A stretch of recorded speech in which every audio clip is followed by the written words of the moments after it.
Sooner or later, we'll be live. Apparently, it's the clock is ticking. It is ticking. We are live. Come 30 on in, seconds. everybody. Did you see somebody out there in the hall?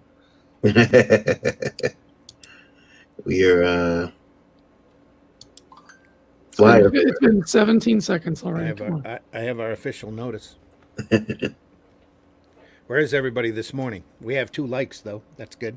No love, just 2 likes. That's the way it is. Come on in, everybody. It's morning. It's Thursday. Everyone's hungover from yesterday. Apparently, there's 3 in the house. You had a wild geekgasm last night. That was a pretty good one. I got to talk to some people, interesting people that have some really nice looking books coming out. So that was cool. Now, got that. Got what else happened? Lots to talk about. Lots of questions to answer. Yeah. Found a The chat is open. The doors are open. We're looking for people walking by in the hall. Snatcher Man. Hey, come on in. Sit down. Candy. Have a seat. We're going to talk comics, funny books. Come on. What do you mean? Just go on. Got a question from a guy who's a print broker, Randy. Oh, wonderful. Yeah. I love print brokers. Yeah. Did you detect sarcasm? I do. I detect massive amounts of sarcasm. We just lost somebody. So that must have been the print broker. No, he's back. They're back. The print broker won't appreciate that. No, apparently not. It's going to be like, man, screw these guys. Talking that crap. What is it you do here? My job. Yeah.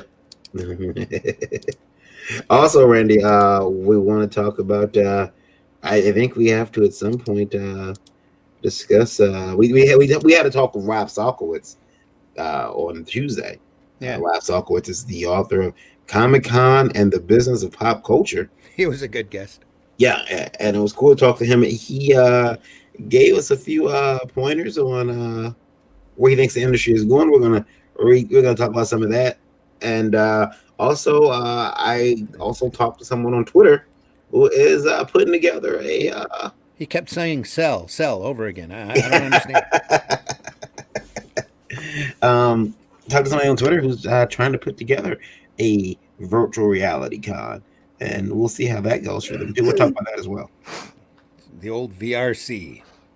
Yeah, VRCC. Sounds like something you get when you've been a naughty boy. That's an STD. Yeah, well. Or an IRS visit. Man. One or the other. You messed up, bro. An IRS COD. You get that too. What's a print broker? We'll talk about that. Right, we'll talk about that. Randy, we'll hit the intro and we'll come back and be in everyone's faces. I can hit the intro. Give me just a second here. Yep, let me find the switch here. Here it is. Ready? Everything's perfectly all right now. We're fine. We're all fine here. That's not it. Let's try this.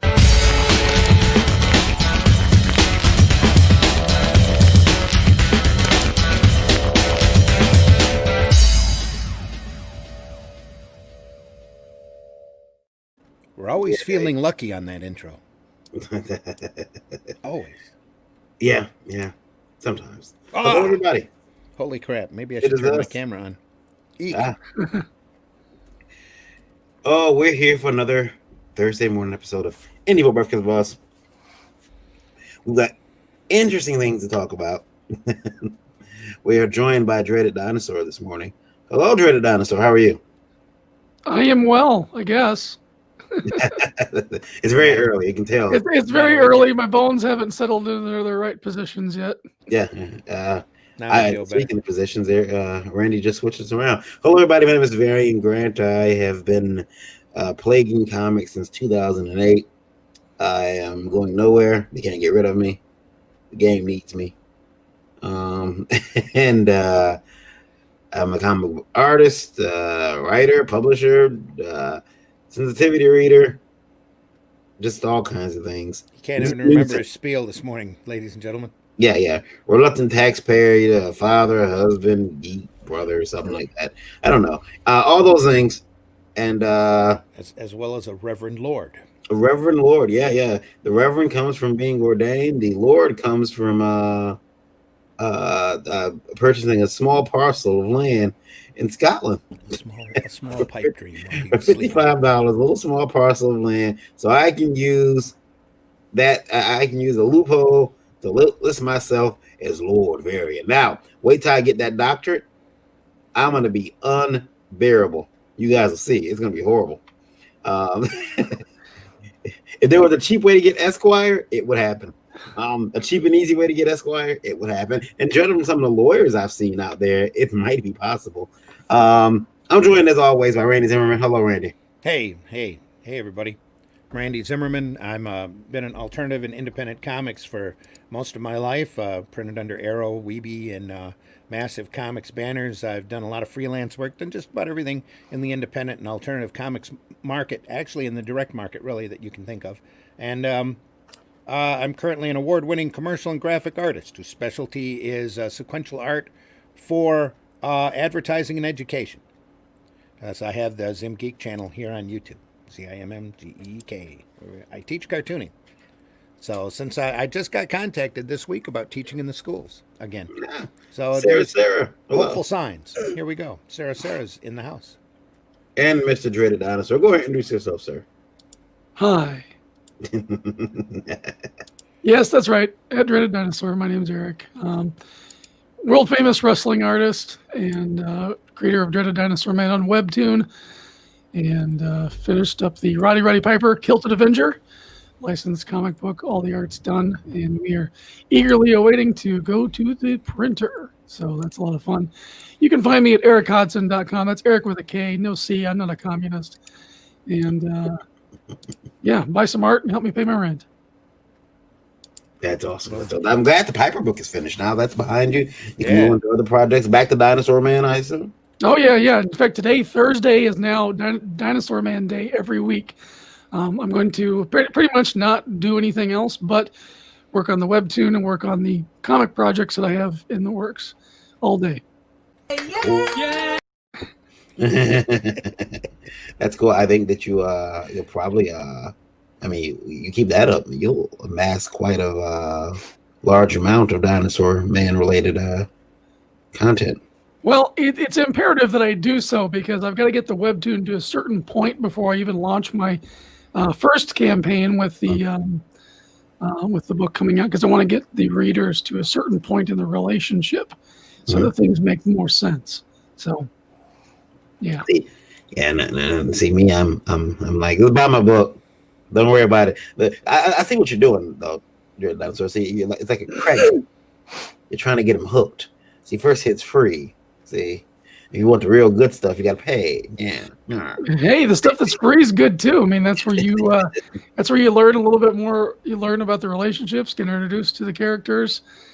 It's kind of the quilt that sews all the patches together. It's a gateway drug. Trico says, "What's a print broker?" And John Celestri checking in says, "Hey, Varian and Randy, I'm on my morning walk." Hello, John. Hey, John. Good to hear from you, buddy. I thought about John the other day as I was playing Dragon's Lair and died. And once I play that game like at least once a month because I can't beat it. And I'm done. I'm like, oh, this is John's fault. I say it to myself all the time. This is John's fault. John, one of the legendary animators, worked on Dragon's Lair, did most of the death scenes. So if you killed Dirk in Dragon's Lair, that was his name, right? Dirk. If you killed him, there's a chance that John drew that scene of poor Dirk dying. And also Turbo Team as well, which pretty sure I've seen Turbo Team. I just can't remember. I may have blocked it from my mind. And John's had a long career of animating. So it's not just those things. No. But those are the things that stick out to me. Turbo Team, because I remember the kid turning into a car. I remember that. Yeah, we'll have him on again soon. He's out for his morning walk this morning, but we'll have him on sometime real soon, and we'll go over his animation career. Chad Burns says, "I have self-published a comic. looking for advice on how to get it out there, and also recommendations for where I can submit it for publication. It's adult content, a horror comic with superhero elements. Well, as for advice of getting it out there, there's a couple different ways. I mean, you've already got the comic made, Chad. If you have, I mean, this I found that it's never too late to do something. Kickstarting program, Kickstarter or Indiegogo campaign, especially if the book's already done, because now you don't have to worry about getting it printed. All the expenses taken care of. But if it's adult content, when you put it on those services, especially Indiegogo, you're going to have to heavily edit it on those platforms. Not the book, but you're going to have to edit it so that it is has you're not showing anything that can be this determined to be too adult. I would also go to Indiegogo with it, but Johnny Seger had an issue with having his adult comic on Indiegogo. Did he really? Yeah, they would not put it up. They would not. Kickstarter put it up fine. Indiegogo, you had to search for it. You can't really search for it. You can't find it. It's hard to find. But yeah, it was really weird. And so he said after a week he had $0 in the campaign. Huh. I guess I should take that down then, huh? Yeah, he took it on down. Chad says he's printed 200 copies, sold just over half now. Yeah, the other way to get some eyes on your book is to do shows like this one. Ask to be a guest, come on, and try your best to reach an audience for your book. You got basically 100 books left to sell. Yeah, we'll show art as long as it's family, oriented, PG-13. This program, by the way, is rated TVMA, DLSV. Yeah. So. We'll just edit the content if you showed it here. Yeah, but there's still chances that Facebook will freak and shut us off, or YouTube will ban us if there's adult content on it in what we show. I say throw caution. Just throw caution to the wind. We're headed that way anyway. We can swear all day long, but Eric, how would you suggest he get eyes on the book? Well, I would say you need to have a multi-tiered strategy. You definitely need a Twitter. Get plugged into comics Twitter and just keep posting. But don't make every post a sales post. And there's some excellent e-books out there that you can get to kind of help understand how to navigate something like Twitter. But the principles that you can do through that, it's not just Twitter, it's all of your social medias. And get the art, get the book out there.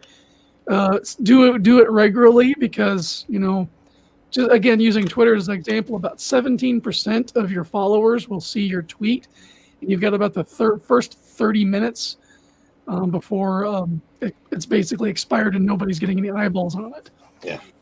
So when you make tweets saying, "Hey, go buy my book here," that type of tweet, that's something you probably want to retweet every 2 to 4 hours per day. You can even set these up to be automatic, but you just got to have a revolving presence on social media. A YouTube channel is a great way to do that too, although that takes a lot more time and effort, except for this show. But you definitely just want to have that presence out there, and follow that up with an Instagram where you post the art, and just make sure you follow all of the made up content standard rules, and you should be fine. Yeah, Chad says it doesn't have a website for it. Yeah, very limited amount of time. Yeah, so a Twitter account, where you can post anything. By the way, yeah, you can post anything. Twitter doesn't have. I've learned that the hard way. I used to keep Twitter on the screen when we're doing streams, and then I realized that sometimes that's not the. Twitter really is a dumpster fire personified. It's like Twitter. If social media was a Twitter, it'd be a dumpster fire or something. Good morning, Daphne. Daphne says, I was temporarily banned on Patreon for showing too much art on an adults-only account. Promoting adult art is rolling the dice out there, because all the platforms are not consistent with their policy. Yeah, that's true. Very true. That is true. I've seen and some. Daphne, you have an open door policy with us, too. Anytime you want to come on, you just let us know. You're always welcome on the air. We also have a drawing show for the two of you. Yeah, drawing show. Art of War is always looking for new artists, new blood to get in there and harass and make them come on and draw. One of the few art shows online that actually gives away a physical prize, be it a gift card or art material. So definitely check that out. Are we sticking with the Friday, or are we? Because I know you and I had bounced around the idea of moving it to a Monday. Yeah, we may have to move it. We have to move it because I don't think Friday's working for it. I think Friday is gonna, especially as things start to open back up, people's Friday night to become their night to go out with family or find it. It's amazing. It's amazing how much people who are locked in their homes have no time for Friday night. And yet what kind of radio numbers did you have on Art of War on Friday night? We were getting pretty good numbers. I think we were getting solid 40s for a while. Yeah. Well, getting an audience is no problem. It's getting artists in there to draw. Yeah. It's like Friday night. No, that's my whiskey and Coke night. Yeah, they were all the more reason to be drawing online. I know, but people are just like scared, or they don't have the tech. It's one of the two. Yeah. No problem, Chad. Any questions you ever have, just send them on in. We'll be happy. We're here just specifically for that, Chad. Feel free to ask away.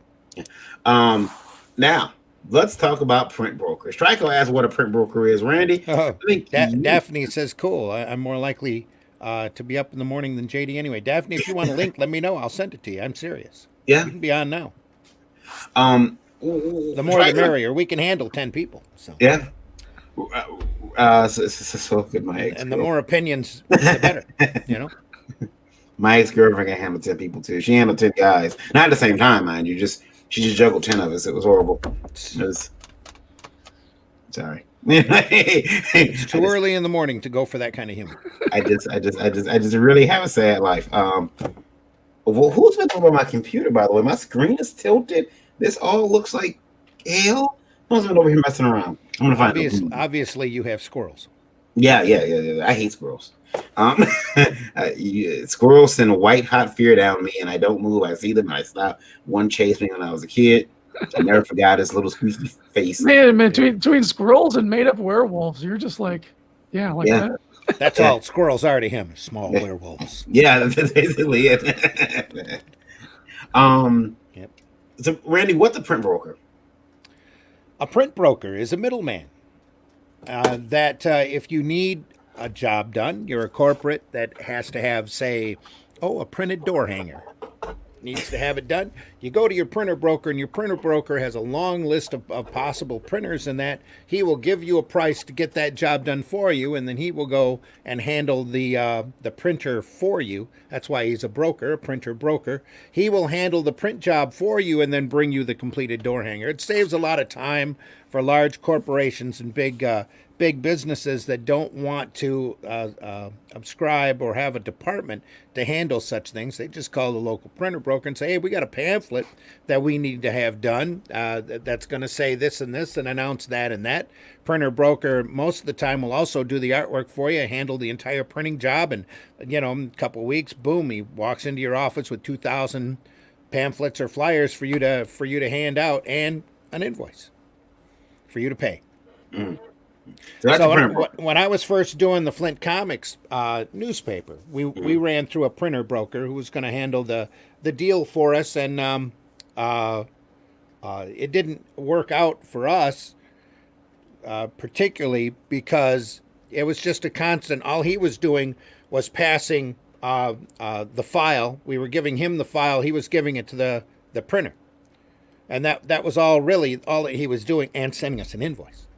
And then once we, and I already knew all the printers, I was familiar with the printer even that he was using. So after about a year or so, we were like, what are we doing this for? Let's just deal directly with the printer ourselves. And literally saved ourselves the cost that it took us to distribute the newspaper all around the area.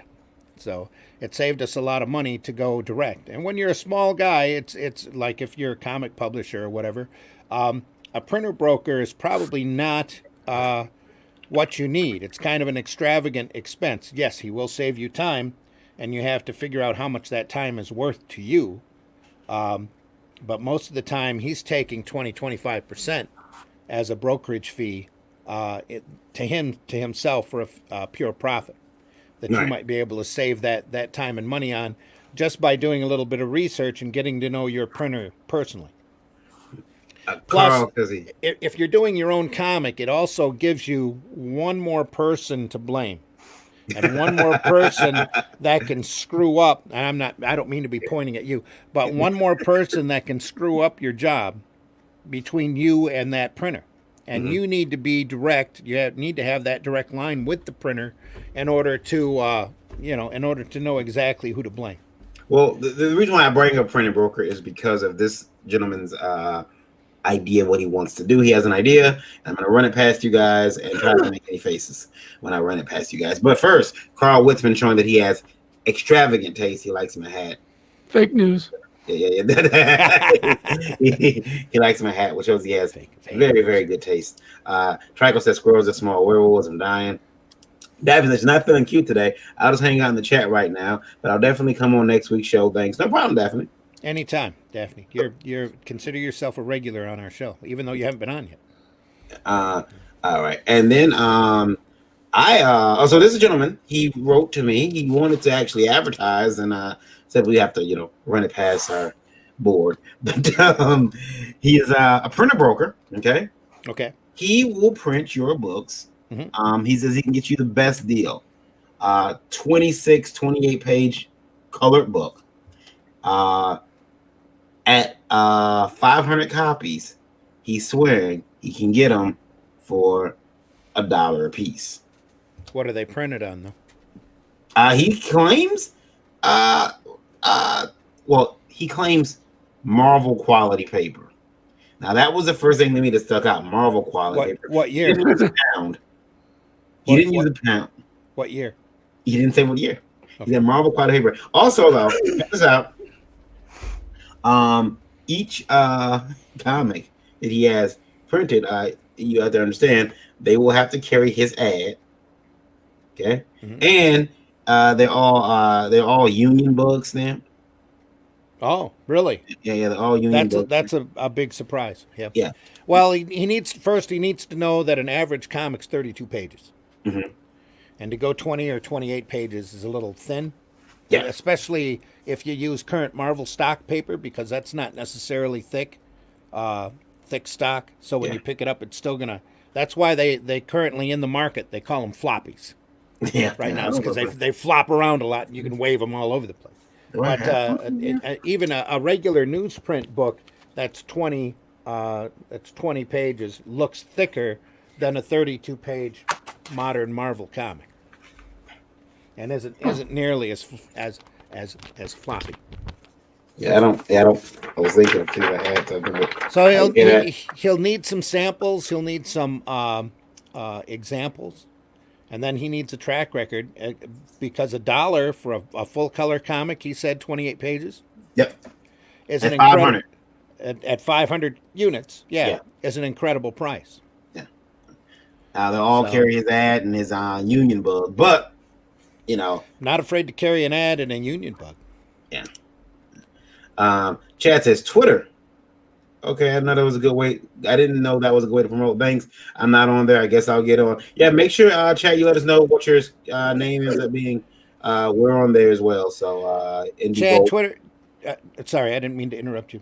It's Indie_Volt, and you can find us and let us know that you're there. Yeah, the thing to keep in mind, Chad, is that Twitter can be a landmine or a minefield. You need to be careful where you're stepping, what you're stepping in, and how you're stepping in it. So you might trigger a landmine that could go off and blow up in your face. And just keep in mind that with the short amount of characters that you have on Twitter, the more direct people come off as sounding. And I have a Twitter account, but I don't use it very often because they're just the restrictions are too tight on it. You give an opinion, you almost have to give a direct opinion, and it'll be real easy for it to be taken out of context. And suddenly you're in a Twitter war with somebody over the use of the word "had" or some just minuscule, stupid pile of crap instead of trying to explain yourself. For example, lately, I think that there was just a controversy that popped up because somebody posted a picture of one of the big actresses from the Mandalorian. posted a picture that somebody or a group of people very quickly took out of context. Poor Gina. That's, Yeah. that's a very famous photo. People have been using it forever to show, be that guy, be the guy that doesn't salute in Yeah. the field of Nazis. And because people are stupid and have no context of history. Idiotic. Yeah. No education. That's why we're here. I'll say this. Got all been out of shape, but to her credit, she also got very direct back at them and basically called them wackadoos and told them to go away. If you dated in the 2000s, that's Twitter. This is it. That's Twitter. Dating in the 2000s was preparing you for Twitter. So Marv is happy. Dinosaur Man is on the show. Awesome. Roar. How are you today, American buddies? I'll be here for a bit. Marvy, you're also always welcome on the program. Just let us know when you have the time. We need an update on your book on how it's going. Absolutely, we do. You can let us know in the chat if you can't come on the air. We are curious. He says, I hope to see the Friday night show if I don't work Saturday.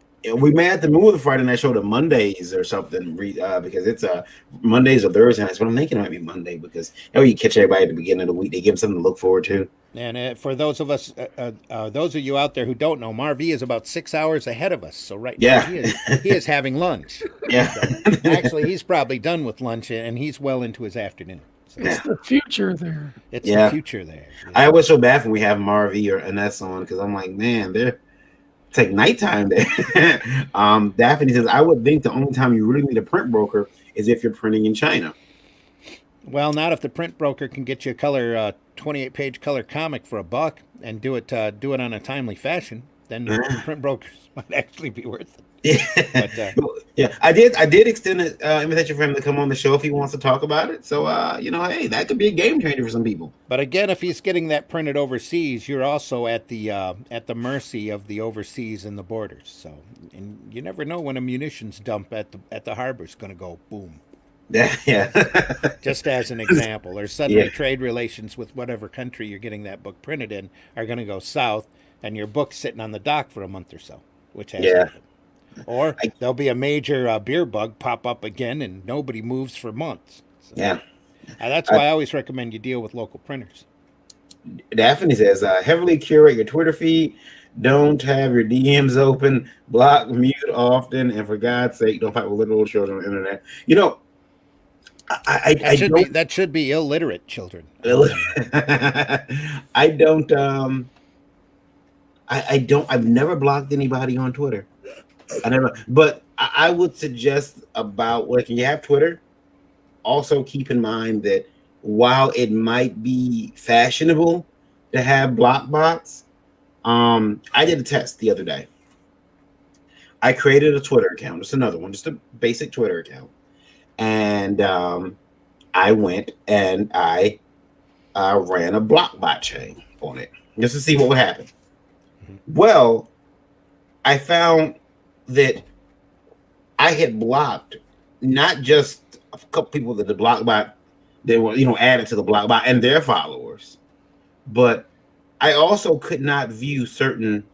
I will be invisible now to certain news outlets.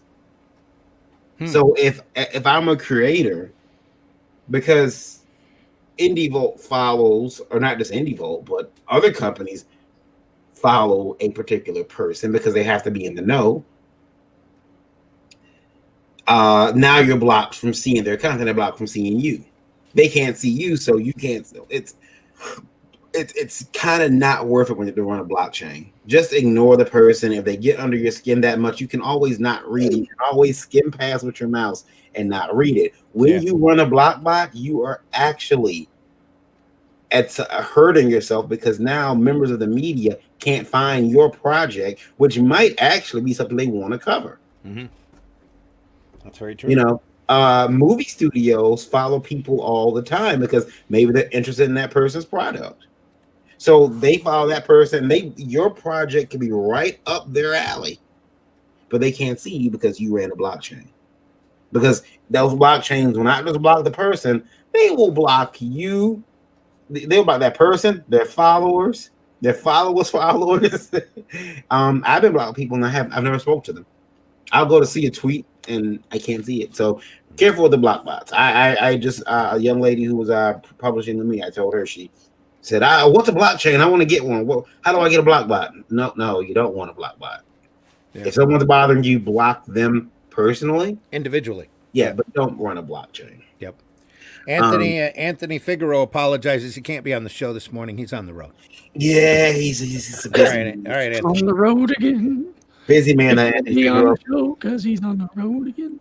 Can't wait to get a hold of that God's Handbook. Also, Anthony Figueroa dropping a surprise print inside of Mojo Horizon. It's not Kid Destructo, is it?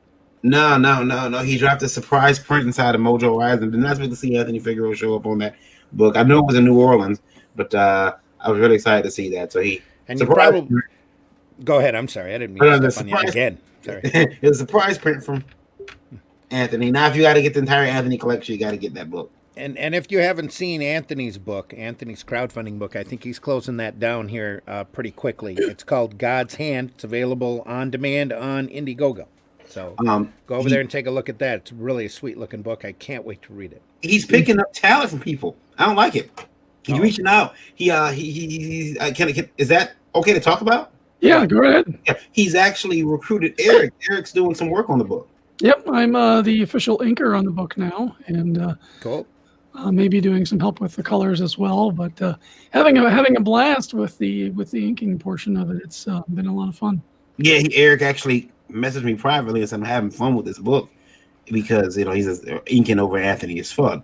I mean, he never said inking over me was fun. I've never inked over you because you've never drawn anything. Yeah. I just don't draw anything, man. And when I do, I'm like, I'm getting a bell. I'm getting a bell so that when you say something obvious like that, you can go ding, ding, ding, ding, ding. Yeah. I do think that we have to, that book's gonna be good, but I do think that we have to also talk about another book that we've seen recently close out, which is Iva. She closed that out. I believe it's closed out now. Might be wrong, but it is going to be a pretty good book. It's finished actually. It's going to be a phenomenal book. Yeah, they were relettering it. Yep.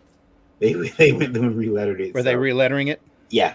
Well, and the cool thing is, her artist is relettering the book because he reletters all his Marvel stuff. So he's like, I'm gonna just go back and just do some. But she said, "Fine, go ahead." But so she expects that book to be out pretty soon. Was it too small or too big or what? I think it was some font choices. Oh, yeah, I think it was some font choices. But yeah, we'll see. I thought it was fine, but Marv says he has 4 pages to go. Then a friend of mine will do the rest digitally. Can't wait to share the Killer with you. Awesome. Cool. Marv, can't wait to see it. Yeah. Comic Book Advocate says Eva is on demand. Eva's on demand. Okay. Eva's on demand. And he also says, if I want someone to go away, I just start telling the truth about them, and for some reason they block me. Happens all the time. That is true. Joe Cotton says, good morning. You what, gentlemen? Sexy gentleman. Sexy. And very good. Is that what that is? Yeah. Cena. I thought he was getting close to Cena. No. Oh, sexy. Seedy. Right. Seedy? No. Cena. You sexy gentleman. And Varian. Yeah. I am. Yeah. I'm not very sexy. Left out of that description. So we said we're going to talk about cons, and there are none. But and I don't think anybody, I'm just the guy who goes to shows. I did have some things planned this year that won't happen, and it sucks, but okay, maybe next year. But I know that you guys, Randy and Eric, you guys have been vastly affected by no Comic-Cons. Randy, you run 2 to 3 events. I run 2 small events. It was going to be 3, and then we dropped it, but kind of happy we did. Now we wouldn't be holding it anyway. Yeah. Not this year at least, but the other 2, there was a huge loss for me. So you run 3 events. Eric is always on the road. He spends more time. This is the most time he spent at home, and you can tell. It's absolute torture.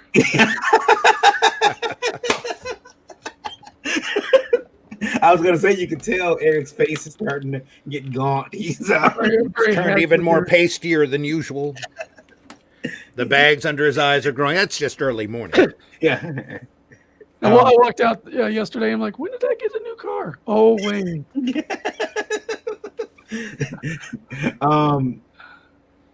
Eric, I'll start with you. Could you explain to me? Could you first tell everyone listening about what Indie Vote Radio numbers are pretty high this morning? We're at 60 already, guys. Ding, ding, ding. This morning, I want to say thank you to Australia, Ireland, Mexico, and Japan. I do What's not that? know. What's that? Oh, What's India. What's that country? India. Yeah. Afghanistan. Yeah. Yes. What? Yeah. I want to say thanks to you guys for listening in this morning. Transylvania. We did have Romania on there once. That was cool. It's always cool. We love each and every one of you, no matter where you're from. Thanks for listening. It was funny, by the way, guys. On April, I didn't notice that the company that helps us with the servers and everything for the radio on April 1st, they hit the whole month of April. They played an April Fool's joke, and they hit listed USSR as somewhere you can get feeds from, and it was like for a while it's like USSR. So I would have seen US, and is that the US? But we're not. So I never mentioned it, but later on I'm like, oh, I get the joke. Ha ha hee hee. Could you tell us though about would have been funnier if they listed Antarctica. Yeah, and that the numbers were high. Yeah, that would have been great. Almost the entire population. Eric, how have you been affected? How many cons do you do a year? How have you been affected, and how are you hanging in there? And I got to blow my nose, so go ahead. Back in the old days when I was doing shows, when you were a younger man, I was doing upwards of 30 shows a year. Wow. That doesn't even come close to the 132 we've heard other people doing. Oh yeah. All those numbers based on new math. Yeah. Common Core. It's definitely affected me. I can't reach my audience for the most part because online you only going to get so much presence. It's a fractional presence because people are there at a con. They're there to shop. They're there to converse. They're there to see something cool. And with online, you got to kind of wait on them to get in the mood or something or to surf the web as we used to do back in the 2000s. You only have their ear. You don't have their, and sometimes you'll get their eyes, but you don't have them holding anything. Yeah, there's no guarantee. There's no personal contact there. It's really hard to kind of recreate that atmosphere. Yep. And I don't fret online cons for trying, but that's something that I'm just going to completely stay away from because I think it's a worthless effort for the most part. It's not going to. There's more that I can do during the day to work on my book, to work on other art and prepare for them coming back. That's going to help me in the long term, than to be messing around with trying to go jump around to online shows that aren't really going to give me the return on the investment. Mm-hmm. That being said, it definitely has impacted me. It's been making it harder to pay the rent. But thankfully, my wrestling fans, my wrestling community has been there for me.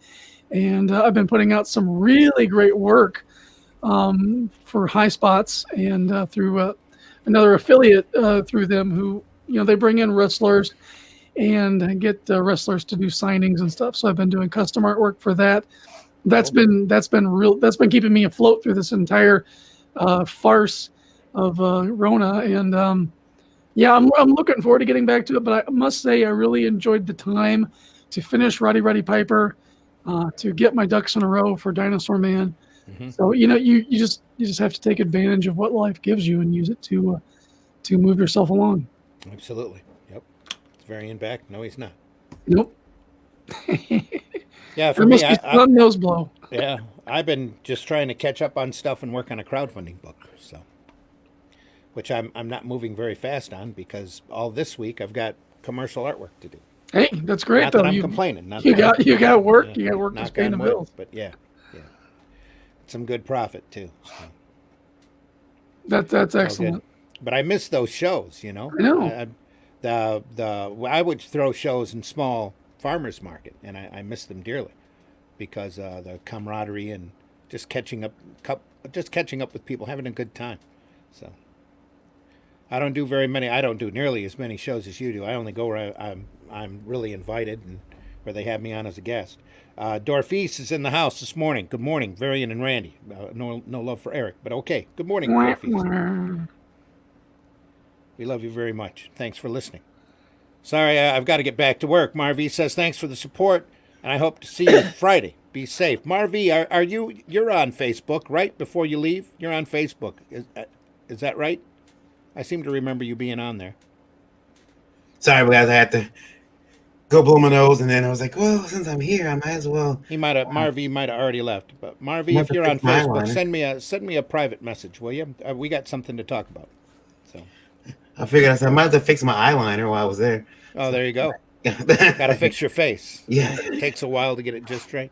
Daphne says, I miss the social aspect of conventions, but not fighting a growing audience that is only there for celebrities and Funko Pops and have no idea what comics are, but they saw the movies.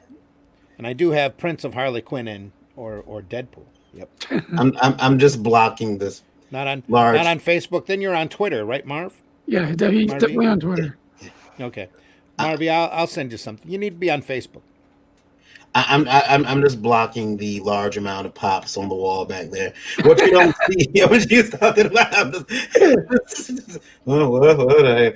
What you guys don't see is that in my bedroom there's a huge wall of pops, but this wall here, where you can kind of there we go. That wall of pops there. On the other side is another tall wall matching it. So and then there's pops on the front of that wall. It's pretty bad, and my wife keeps buying them. He makes his own fort in the living room every once in a while. Occasionally, I tell you what, I probably own tops. I probably own 10 to 12 pops. The rest are hers, and you can tell they're mine because usually they're open if they're mine. Her, I got Mike Lowry and Marcus Burnett, the bad boys. I got them, but they're not open, and that's fine. And then I got a character from Runaways. You could get yourself some stucco and put a room addition on and just kind of build the walls out of the pops or bricks. I could do that. Yeah. Rob Anthony says, did I hear Eric mention Roddy Piper? Roddy Piper. Yes. Yeah. Yep, that's correct. Yeah. It is finished. It's complete. It will be in your midst, Eric, by the end of the year. Oh, easily by the end of the year. We're finishing up the lettering right now. The lettering was done, but the colors weren't done. I still had some decaling and stuff to do as well on top of the colors. So all of those pages now are done. All the artwork's done. So right now we ended up increasing the book by 2 pages as well. So it's a 54-page story. And so the numbering, there was a numbering shift and stuff. So the letterer is cleaning up that and getting the cover and stuff all put together. So our next step is submitting it to our licensor, Pro Wrestling Tees and the Piper Estate, well, Kitty Toombs, and getting final approval on that. And provided that they have no major changes or anything like that, then we roll to the press, do our fulfillment, and then hopefully it'll be on sale on the Pro Wrestling Tees website shortly thereafter. Excellent. That sounds really good. Now, that's another book. Hell yeah. That's another book I want to see because I know you worked really hard on that book, Eric. And I remember sitting in rooms with Eric at hotels on the road, and Eric like working on the book, and it was funny to watch him, especially when he kicked in the overdrive on it, because he's kind of like Donnie Darko in a way. You wake up, Eric will be staring out the hotel window, just looking like he look at you somewhere, look at you strange, and ask if you can see the rabbit. Like, Eric, I don't see the rabbit. It's wearing a kilt. I don't see it, Eric. I don't see it. If you want to share the screen, I got the cover up here. All right, let me just take a look at that. There it is. Roddy Piper, the Kilted Avenger. Can I tell a Piper story? Yeah. So Piper was a bad guy at this point. Kind of a bad guy. He was in WCW. This is in the 90s, like late 90s, early 2000s. But, obviously, WCW wasn't around in 2000. They got bought. So late 90s. And I did not like all the coverage he was getting because he was taken away from, in my opinion, Sting and Goldberg. I wanted to see one of them take the belt. Okay. And he was out there talking, and they were here in Michigan. And I just so happened to be at the show. And if you can go back to that, and WCW would do this thing, they would never really sell out of seats, so they would move everybody down. So if you bought a seat in the nosebleeds, you could still end up on front row, because they would tell everybody, just come down, please, just fill in those seats. We don't want people up in the nosebleeds. We want them in camera so it looks like people are there. Well, I was so upset that Piper was taking up all this time, because he was like, they were bringing him like every week, and he had some very good burns. He was roasting the shit out of like some of the superstars. But he said something about Sting, and it really irritated me. And you know, it's a WCW crowd, so there's kind of, in the Palace of Auburn Hills, it's kind of, the Palace had decent acoustics, but it was very low.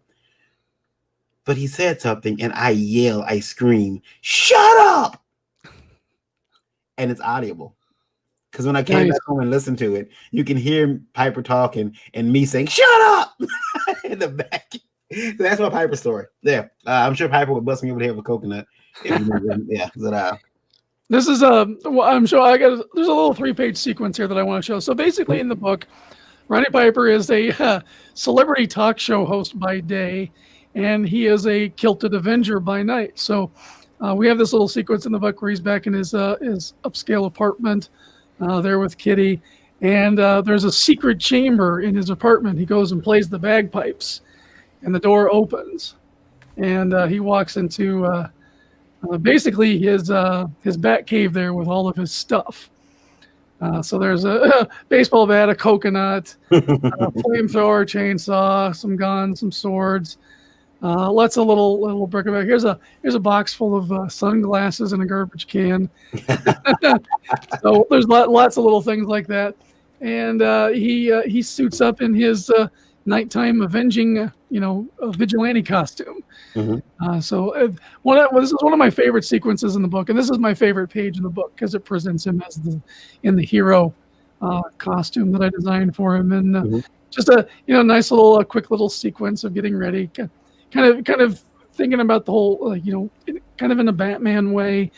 He's positioning himself as this vigilante superhero. So anyway, and you can go to Roddy Piper Kilted Avenger. There's a Facebook page.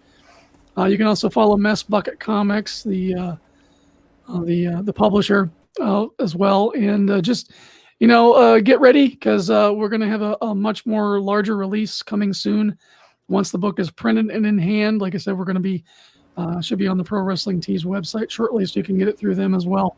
And, so just I'm happy that it's behind me, because it's been a long journey. I've learned a lot, especially because this is the biggest project I've ever undertaken. I've done comics before, but I've never done a 54-page graphic novel. So definitely a different beast. And I can't wait to hold it in my hands. The quote from Stanley is true. I can't wait to hold it in my hands. Rob says, "Oh man, that's a beaut for sure." Yeah. Daphne says, "All love Varian. I just remember convention owners being very knowledgeable about comics and really interested in what's out there. Not with just all toys and hands people. Maybe I'm not finding the right shows." I will agree. I mean, it really is. Like I remember, every morning you see this large crowd, and I remember, oh man, it's gonna be a great show today. And then you realize, no, they're here because Jason Momoa is doing a 10 o'clock photo shoot. And that's what they're here for. Yeah, it shows like that. You're basically hoping they have some money left over from doing the celebrity thing, and then they can come and find you if you stand out right. Mm-hmm. Oh, thank you, Glenn, very very much. I appreciate that. Glenn Ford says, "Congratulations, Dreaded Dinosaur." Yeah, that's why I like holding the conventions in farmers markets, because I first started doing that in order to thank people for letting me do the Flint Comics newspaper here around in the local area. Just throw a once a year celebration thing, give the talent that worked on the paper a free table, so that folks can go around and meet some of the talent of the people that are working on on the in the paper.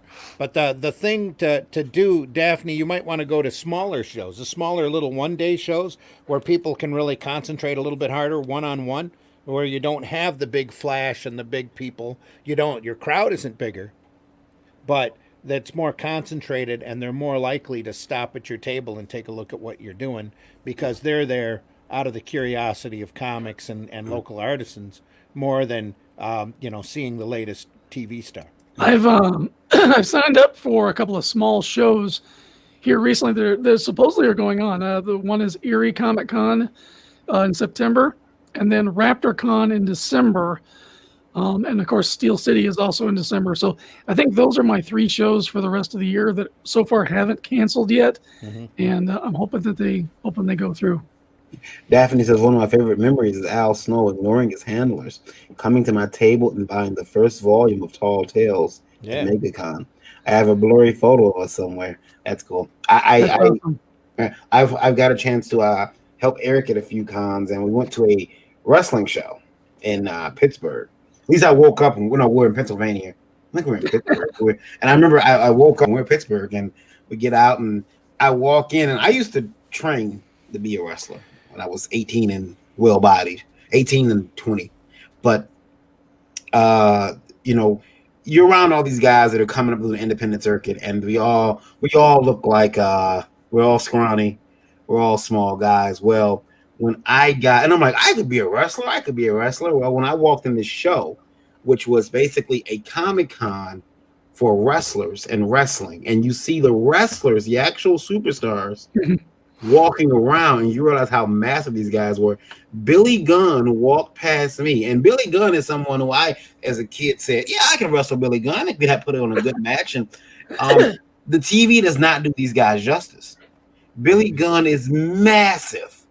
And I'm thinking, if Billy Gunn is that big, and he was one of the guys that I used to think would get stomped by like a Goldberg or a Mark Henry, imagine how big they have to be. Oh yeah, no.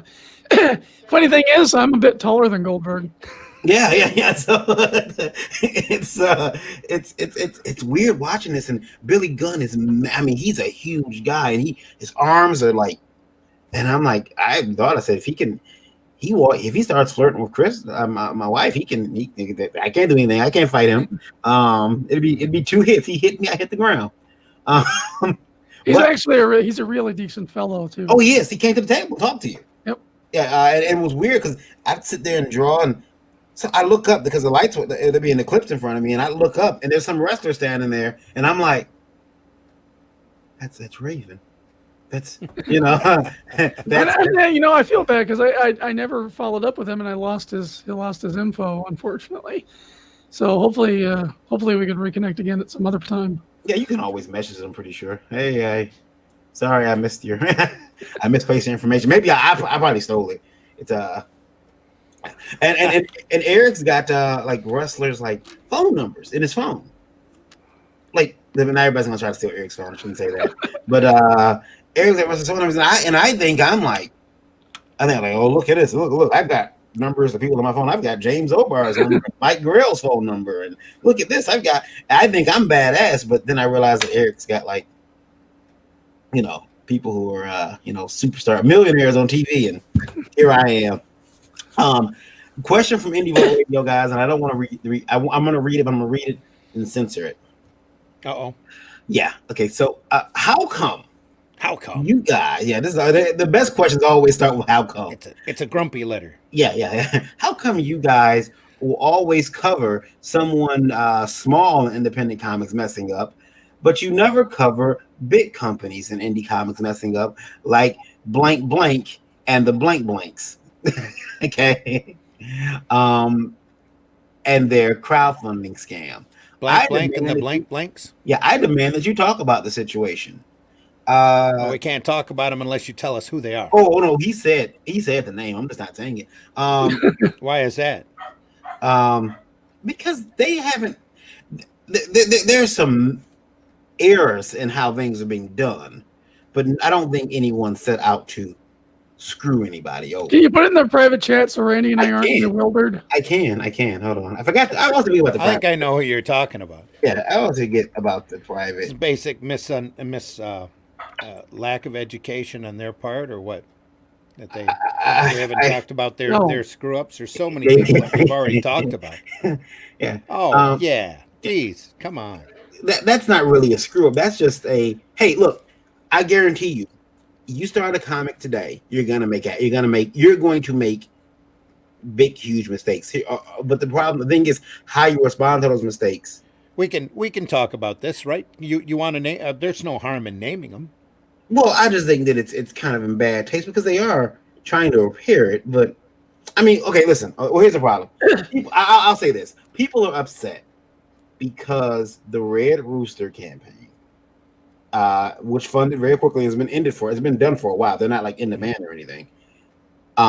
They're saying that we're going to get issue 3 of Red Rooster. We've already got issue 2 at Walmart before they get theirs from the campaign. Did this person that sent you the email bother to sign it, or is it an anonymous again? Oh, of course it's anonymous. They never want to put their names up. No, but they want us to address somebody's specific problem. Yeah. But they don't want to take responsibility. And I resent them demanding us to talk about the situation in the first place. Yeah. To start with. But second of all, we have talked about this situation in the past. Right, so right, obviously they're not listening to what we're talking about. Yeah, this is just gaslighting. Yeah. It's gaslighting. Issue 2 is out. Issue 2 is out. And here's the thing, guys. What you got to understand is that you can't say that the book's not done because issue 2 is out. I understand people getting upset when you pledge to a campaign, you do expect to get your book, but understand that there is a difference between not having the book. It's not that I don't think they're screwing anybody. I think that mistakes have happened. Oh no! We've had this discussion. Yeah.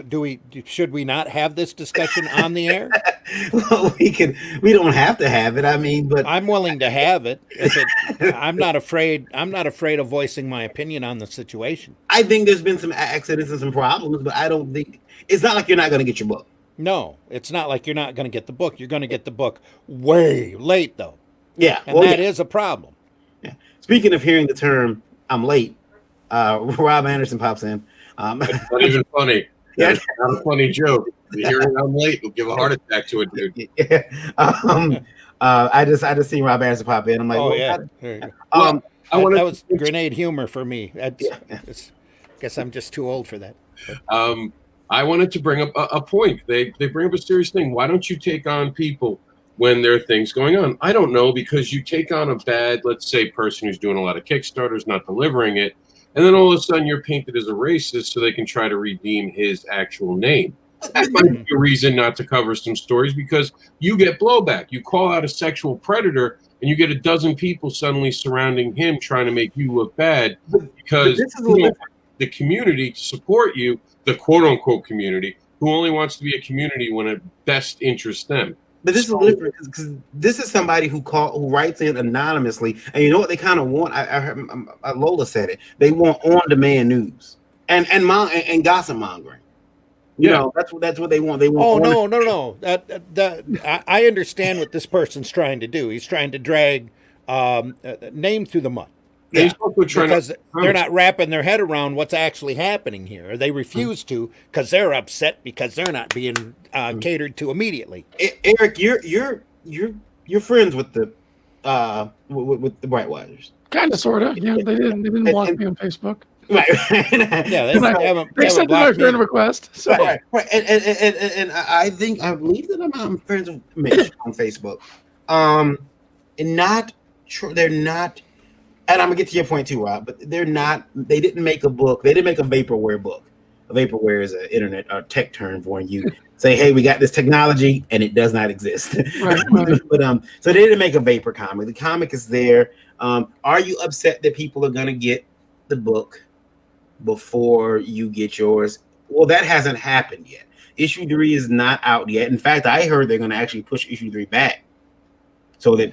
I think they pushed issue 3s on all of their stuff back because they're having a problem That's really Rob's run into this already with the managers at Walmart not knowing how to handle a comic book widget. Yeah. So Eric, yeah, it's going to take a little extra time to get the airplane off the runway. if Eric didn't tell me where issue 2 was at, I wouldn't have issue 2s. Yeah, Because my local Walmart, I have 2, but my local Walmart didn't have issue. They won't put issue 2 out. They won't. They're like, we can't put issue 2 out until issue 1 is also. I'm like, that. Do you realize if the comic store ran that way? Can you imagine that, guys? We can't put any new books out until the old ones are sold out first. Marvel wouldn't have shit out if that was the case. Well, look, There wouldn't be nothing out. here's the bottom line. When you're dealing with a corporate structure of business, things have to go a certain way, otherwise the deal doesn't go through. I'm sure, they would have loved to have communicated to their audience, hey, we have got this great deal with Walmart going through. That's why it's going to be late. They had to be somewhat hush-hush in the early stages of it because they're still negotiating terms and doing things like that. So And it takes a long time with a large company to negotiate those terms. it absolutely does. So, we're always going to have these people coming out of the woodwork who are butthurt or just want to be, this is like the only voice they have is to be a curmudgeonly little, Troll. Troll. Yeah, troll. Yep, definitely troll. Putting it nicely. And so that's the chaff that we have to ignore. If you want to be a professional business person, and comics is a business, I don't understand all of these creators out here who forget that this is a business, that businesses have to produce a product that people want to buy. And there's just a certain way it goes about. It's not like, I guess people think that crowdfunding is some sort of like personalized catering service. And they're supposed to, there's no actual guarantees. If you look at the fine print, it says you're pledging to support this project. There's no actual guarantee you're going to get what you're pledging for. I've got a list of Kickstarters that I've supported of things I thought were cool that I ain't never got. That's years long because that's just the nature of private enterprise. Sometimes things don't go off well. We should be celebrating the Brett Weisers because they've been able to put independent comics in the major retail chain and globally. It's definitely U.S., but it's a global power as well, and that is no small feat. So no, but personally, I think that their delay on getting Red Rooster out has been personally, I feel that it's been a mistake that doesn't keep me from buying their product. No, and I agree with you that it's a mistake. In my mind, they were prepared to that's handle. not something I would have done. Yeah, right. Yeah, and obviously, if it could be handled and handled promptly, hopefully Mitch would have done that and gotten it out. But everybody has to understand the Wild West situation that crowdfunding is to start with. Plus, first campaigns always are problematic, always. And that's before you get an opportunity to land in 3,400 different locations for a line of books that you now have to run and run Stagecoach over. So, and that takes a tremendous amount of time and response, a lot more than I'm sure Mitch and his wife were planning on spending. Glenn says, I haven't seen comics at Walmart. Wasn't Red Rooster a wrestler back in the day? Glenn, they usually they are. That's the gobbledygooker. They are. No, there was Red Rooster. Yeah, there wasn't Red Rooster. Yeah. There is if you go in your Walmart, they're usually in an electronic section. Every Walmart's different. I think sometimes you'll find them in the magazine section. Sometimes you'll find them in the toy section. Yeah, they'll take the end cap and zip tie it to like a shelf. And, there is a red point of purchase display that all of the Walmarts got, but not all of them are using it. Yeah. So they're supposed to display them in there and not mark them, but they do that too. They'll sticker some of them. Pop says cancel your order and go buy it at Walmart if you're pissed. Well, excuse me, you can't cancel your order. You can't cancel it. He's not refunding. Yeah, but and listen. Here's the thing. Companies do stuff all the time. If I ran McDonald's and there's an issue where we run out of Big Macs, I'm not gonna stop promoting McDonald's as a company. I still want you to know we're the best place to come for your quick breakfast or your quick lunch or dinner. I'm not gonna stop advertising. People are getting mad because why are they advertising on the internet and acting like everything's okay? because that's what you have to do when you have a company. You have to advertise as if everything is okay. You have to look past the problem. Then you're working on it, but and you're not going to communicate, oh my goodness, everything's on fire over here. We're putting out several fires. You're going to, remember that, the meme with the dog. Need PR. You need good press as much as possible. You know what the meme with the dog sitting in the restaurant, everything's on fire. He said, "This is fine." That's business. Everything else is on fire. This is great. This is don't worry about it. This show is a prime example of that. This is. But you do have to stress the other part of it. All these people want to take shots, but then when you're doing a show like this, there are consequences to it. You get personally attacked for covering these stories, even when you're right, even when you're 100% right, because you have a blowback of different people who want to try to attack you, and that's not so. It's easy for all these people to just be online and throw around the shit they want without doing all the research, like Randy said. Before we run it, and I run news articles on here, so I take this offensive. They don't understand how much me, Varian, and Randy have to get together, have to talk about it, have to determine the lines of what we can and can't say, and make sure we don't cross lines, because we could not only be sued if we're wrong, but then we get blowback from all the people who want to make a big deal over nothing. So it's very easy for you to write a letter and not sign your name. It's a lot different when we have to stand up and do something, especially when a company like this is obviously making the effort to make change and deliver the book. They're not saying they're not going to deliver the book. I'm sorry, shit happens. Welcome to fucking life. Have you not been paying attention to 2020? Have you not noticed what's been going on all year? If you haven't figured out that shit happens, I can't help you, honey. I just can't help you. Well, and rest assured that you are going to get that book from the Brightwisers, and it's going to look incredibly good. And there's probably going to be a lot of material in that book that you're not going to be able to buy on the Walmart shelves. That's right. Besides just buying that story, so and hang in there and understand. Mitch does not have the latest crowdfunding, unfulfilled crowdfunded program out there. He's just trying to do a lot at once, and quite frankly, I think he's in a little bit over his head. Needs to delegate a little bit and get a little bit more coordinated. But that all comes with time. Yep. I'm not gonna fault him for it. I'm gonna applaud him for getting into the Walmarts, because that's no small feat. Yeah, and I'm gonna go buy those comics whenever they come out. I got that close with Caliber and Gauntlet Comics. And it wasn't, and I didn't make it, not because it wasn't my fault, but because the deal fell through. Glenn says, I've seen the end cap display at Walmart, but it was empty. That's good news. That's good news. And here's the thing, guys. There's another guy who complained, not to us, but if you want, if it's that story you're hankering for, then go pick up issue 1 and 2 from Walmart. It's only $5. And you'll have that too, because who knows? These could end up being the real valuable thing. You can order them online. Yeah, you can order. You don't even have to walk into a Walmart if it's against your religion, like me. Yeah. Sean says it's barely 7 a.m. here. I need to set my alarm for earlier and catch the entire show. Good morning, gentlemen and savages. Good morning, Sean. Good morning, Sean.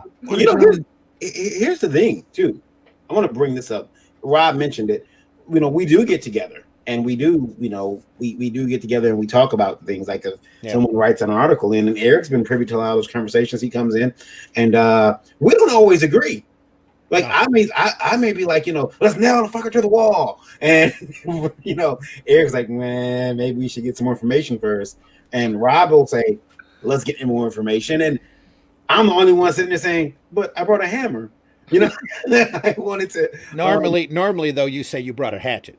Yeah. I brought a hatchet. Why don't you chop them up to pieces? No, wait. But again, it's really easy for everyone to sit back and talk about what we're not doing right. But then when we call people out, they want to complain about how we're singling someone out. We're doing it based on race. Rob usually brings a flamethrower. Yeah. When I come at you, I knock on your door and say, fuck you. Yeah. Well, Possible's a good point. He said they need to keep the one he crowdfunded out of the Walmart deal. He would have caught no shit. But my opinion, Pops, he should have hired somebody to come in and help him assist to get the books done faster. Yeah. But he wants that. It's his work, and he wants he wants to do it himself. So it's going to take some time. And you're not realizing, guys who are writing in, you're going to get a much different version. It's going to be printed different. The paper's going to be different. It's not going to be the same book, and it'll be more collectible. Shut up. Take the fact that something big is in Walmart, you're now going to get an exclusive edition that Walmart's never going to get. It's going to be a collector's item. So just shush. Yeah. Sit down, let the adults talk. Your I think doesn't know what you're I talking think we've spent too long on this. And Varian, to change the subject, Anthony's right. You need to stop advertising McDonald's. And whenever we mention fast food from now on, we need to mention Del Taco. Yeah. We have to mention Del Taco. It is the Del Taco's paying us. Yeah. McDonald's. It's the McDonald's. That could be you too, McDonald's. We need to start mentioning the great Del Taco. Yeah. Yes. And their tacos are much better than Taco Bell. I just wish they were up here. I'm in Flint. We don't have a Del Taco around here. There's one on Gratiot down here, but I just don't understand fries with a burrito. That just kind of breaks my brain. I got another question from Anywhere Radio for you guys real quick. And this is a question that came in last night, but the person wants me to revisit it. In your comic book created worlds, of your latest created comic, how long would you last if you were transported to that world? And this guy says he was talking about, again, as just a bystander or hanging out with your characters, how long would you die? How long would you live? And I still stand by my number of I'd probably last a good week. I said 4 days yesterday, but I'm thinking I probably last a good week because I know the rules of that world, but I'm probably not going to last very long. Randy, how about you? How long do you last in, let's say, the Aniverse? Pick a world. Pick a world. Let's say Aniverse. Aniverse, I'll live on a small planet for the rest of my life. That's it. Eric? I'd be looked at as just like in the way Howard the Duck looks at humans. I'd be looked at as a hairless ape. And I'll be living on my own, my own planet for the rest of my life. Scorned by everyone else. Yeah. They open the garden up there. You're gonna get hungry. Get the hell off my planet. Yeah. How about you, Eric? How long do you live in the world of Dreaded Dinosaur? Oh, I think I'd live on as long as there's days in the calendar because I'd end up hanging out at this loser bar run by a guy named Meej, sitting in the corner and kind of watching the shit show go by. Sean Barber, helping to sell our sponsor, had Del Taco last night. Their ultimate bacon burrito is dope. And quesadillas with jack cheese, blissfully delicious. Thank you, Sean. Thank you, Sean, for that report. Yeah. Daphne says I would probably get eaten by wolves before I met my characters. Yeah. Would you want to go meet your character? Would you want to go meet them? Like, well, Eric, would you say I gotta meet Dinosaur Man? Yeah, I think so. Yeah. I mean, it looks cool. Yeah. How about you, Rob? If you know Aniverse, I have been JB Space for years. Just so you know. It's just the way it is. Rob, how long do you last in Cat Dance Supermom? Forever. It's a kid's book. No one dies in a kid's book. You freaking savage. You don't kill people. I'm not Disney. Only Disney kills people in kids. Just have to avoid all those elefarts. Yeah. He went for that one. I was hoping he went for the other world where I could live forever blissfully. Yeah. That would. No, we're gonna let you live in Barbara's Unleashed world. We're gonna do that. You know it couldn't be that easy. I know. Yeah. I'm just glad he hasn't read my other stuff. He would put me in some awkward places. Yeah. Last question from Indie Radio we have here is this one is from Megan, and Megan says, and this is heartbreaking. Thanks for writing in, Megan. Even though you broke his heart. Yeah, I feel really bad. Megan said, "Hey guys, what keeps you guys motivated after a setback?" She was traveling to do a art show at not art show, but to teach some kids artwork. She took her entire Copic collection and it was stolen out of her car. Someone broke in her car when she was filling the paperwork out. She came back out, someone broke in her car, took her entire Copic collection. She bought the entire Copic collection from eBay for $600. And that was on sale. That's on sale. $600 that was a steal. It's cheap for an entire collection, yeah. Yeah, and someone broke in her car. And besides the damage to her car, she's just, lost a set and some other art-related materials. How do you get back on the horse, guys, after such a setback? Artistic setback. You know what? Take a day or two, allow yourself to grieve, I mean, that's a hell of a thing to lose. It is. Take some time, and then eventually just get back to drawing. You can, here's the thing: you can buy those markers again. They're not stop making them. Yeah. I know it's a big setback. Cars are fixable. Art supplies are replaceable, and just be glad there wasn't any physical harm. Yeah. Done to yourself, especially to your drawing arm, and make sure you teach those kids well. They took her iPhone too as well. You might be able to track the iPhone. You might be able to track him down through the iPhone. Yeah. Normally, I know thieves discard iPhones very quickly. Nowadays, they oh shit, that's an iPhone. but the art supplies and whatever else they may have taken, that stuff can be replaced. But yeah, it does kind of hurt you artistically. Eric, you want to say something? I mean, it stings, but whatever doesn't kill you makes you stronger. You always have to look for ways to turn negatives into positives, and that's just you just have to carry on. I mean, I've lost lots of money on shows before. Thought it was going to end my traveling career, and then the next one will turn things around. You just never know. But you can't stop hustling. Yeah, just keep going. Setback like that, you just keep going. You'll start to. They didn't steal your talent. They didn't steal. They didn't. Yeah, Right. I was going to say you might need to be doing some penciling for a while, just penciling, but you will bounce back from this. Yeah. And Trico says I should have held on to my Del Taco stock. It's up this week. You're welcome, Del Taco. Yeah. Just saying. Yeah, you're welcome, Del Taco. We did that. Can I make a real comment? Yeah. When does comics stop having setbacks? Honestly, That's that's true. what comics are. Comics are a series of setbacks, and it separates those who are serious with those who aren't. Eric said it, man. Being on the road is one of the most heartbreaking experiences.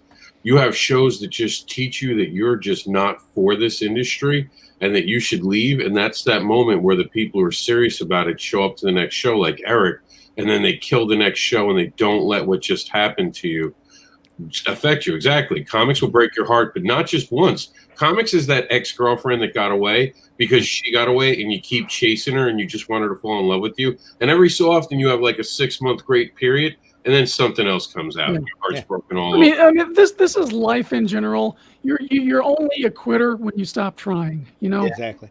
And a lot of that is attitude and personal disposition too. You have to tell yourself to keep going. It's real easy to sit here and tell you to pull yourself up by the bootstraps and keep going. But for a lot of us, art is a very emotional and temperamental form of expression. A lot of us deal with a lot of different things. You never really know who's dealing with what. And replacing some markers and getting a car fixed and replacing your iPhone might be very minuscule to somebody who just has to fight to get out of bed in the morning. So keep an up attitude on it, and you'll get past this real quick. You'll find a lot of this stuff's real circular, and bad things have a tendency to turn around rather quickly. So keep working at it. Don't give up. Pop said they didn't steal your art. Maybe sell some of those. Sell some of the generous people in the comic related matters. Yeah, you can go to Facebook groups and kind of maybe offer some art for sale. Let people know what you're trying to replace. People will try to people will donate money to you. We just take a couple of days. I've had whole boxes of comics stolen at cons. Just go. Yeah. I've had artwork stolen at cons. That people just walk up and just grab whatever they want. Mm-hmm. While my back's turned for a second, and boom, what I was working on my sketch pad has been ripped, or I walk away from the table for a second and come back, and the page I was working on, my sketch pad, was ripped off and stolen. What can you do? You can't do much. Yeah. You can't let it get you down. Heck, bring her on the on the Art of War show so she can do some drawing and get tell people where they can find her. Yeah, Megan, you're welcome to come on the Art of War show. And look, we got a ton of supplies now we're giving away. Ton of supplies, art supplies. One is actually a set of markers. It's not Copic, but a set of markers. Glenn says take a couple days, get drunk, then brush yourself off and keep going. Yeah, you might have to sit on the couch and binge watch that series that you were always thinking about watching. Yeah. There's a lot of good ones out there. So. Robert Anthony says, just make me think of that. This makes me think of that speech from Rocky Balboa. I want to comment on something you guys said too about people in the industry, like, and Randy's talked about it. You know, every time we move forward, this industry is off of someone else getting screwed. Someone gets screwed, we move forward. I was thinking about that last night in regards to things that personally happened to me. You know, started a company, didn't work out. The got my website hijacked from the guy who was developing it. That taught me a valuable lesson. Never put the keys to the website in someone else's hands. And so what did I do? I learned how to make, you know, I learned how to do and control that type of thing. And it's funny because the people who screwed me over, I look at them now and it's like if there were 5 of them, there's only like 1 left in the industry right now who's still, you know, hanging on for dear life, trying to, you know, remain relevant. So I mean, there's a thing that, you know, we keep fighting for another day. Eric would have given up a long time ago, but this man has, you know, apparently a drive that I can't match, and he's still doing it. So yeah, there's plenty of days where I don't want to get out of bed because it hurts so much. You know, there's things that are helping, but at some point it's mind. You have to be in control of your mind. You can't let yourself become emotional. You have to decide how you're going to feel about things, not let things dictate how you feel about them, and persevere as much as you can. Glenn says he got to go. He got to get some sleep. Have a good rest of the show. Thank you, Glenn. I could mean to stop by your job at some point, Glenn, but I'm going to. I'm gonna stop by your job. I'm gonna run and get myself some delicious food stuffs. Of course, you'll do an extra because you know it's me, right? You look me up. All right, and check out Glenn's channel, Ionica's Toy Review on YouTube. Reviews action figures. If you can't find your favorite toy at your favorite store, it's because Glenn got it. Sean says, 2nd season of Umbrella Academy, binged it in a day. I got to finish watching Transformers. As a big fan of Transformers, I want to see this War for Cybertron. I did see 3 episodes so far. I am I'm not commenting, but I will say this. Bumblebee is not Wolverine, and Prime is not Cyclops. And so far, that seems to be what I'm getting.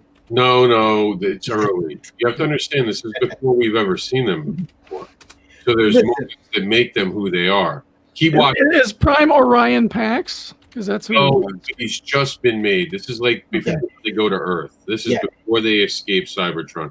This is at the worst point in Cybertronian history since they've gotten their freedom. You do have to keep watching it. Makes sense. I promise. I'm giving it a chance. I'm just saying they hit Bumblebee tell Prime, I'm not an Autobot. No, something changes him.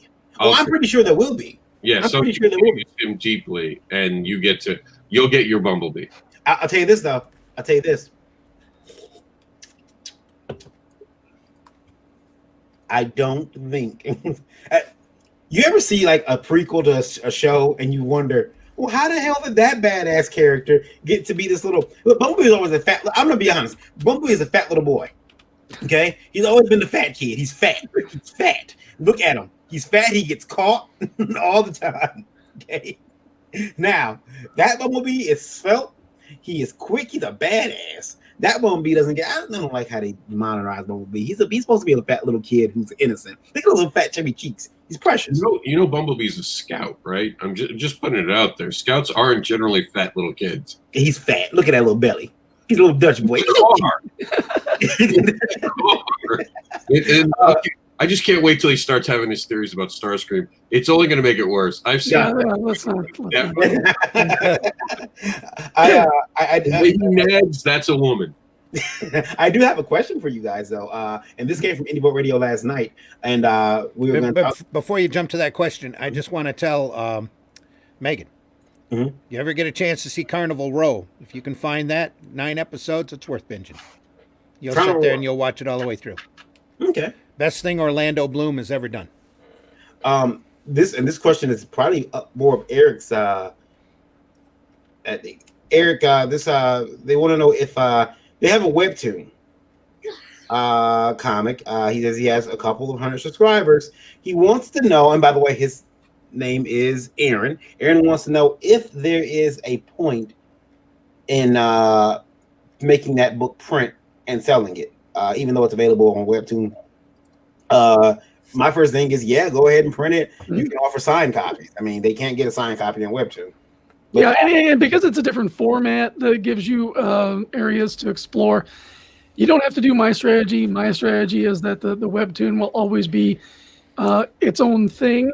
I'm not going to reprint any of the Webtoon because that's the onboarding platform for people into the story.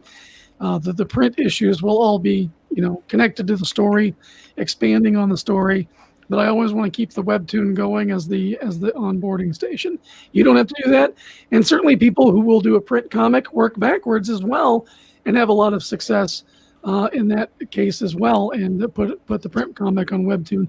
As long as you have it formatted for the platform, you can do that as well. So, that's just, so it's basically going to boil down to personal preference. Do you want to offer that, or do you want to concentrate your print efforts on expanding upon what you've already put out on the platform? It's a completely different format. I mean, holding a book in your hand as opposed to reading a digital copy. It's up to you how you want to handle your strip. It's your IP, but you're growing your audience. I would think you would be growing your audience by printing volume, even if it's just reprints, and selling it at shows, because then you're bringing people back to your Webtoon site, and you're going to gain more subscribers because of it. So I just can't help but see it as a great promotional tool, as well as a chance to get your IP out there in front of other eyes. More recognition. You need all the recognition you can get. So. Hey, Varian, read your messenger. Okay, 1 second. I'm going through it right now. Oh, okay. Cool. I will take that under advisement. Real quick here. I was 3 years 3 years ago today, apparently. It was that doesn't make sense. I guess it does make sense. 3 years ago today, I was at Wizard World Columbus. And I just seen that Facebook just reminded me of a post. And I know this because and I know Eric wasn't there because that is the only way that I have his art in my table. So I'll put that up too. Here's a picture they reminded me of. There it is. Last Call Comics, 3 years ago, Columbus, and there's Eric's art hanging from my light box. So yeah, there we go. 3 years ago today, memories. If you told me 3 years ago today that this shit was gonna happen, I wouldn't have believed you. Yeah, right. Whatever. Speaking of that, what's our radio number? The radio numbers right now, Randy, I can pull that right up. Give me 1 second. Radio numbers right now are going to be sitting at, come on.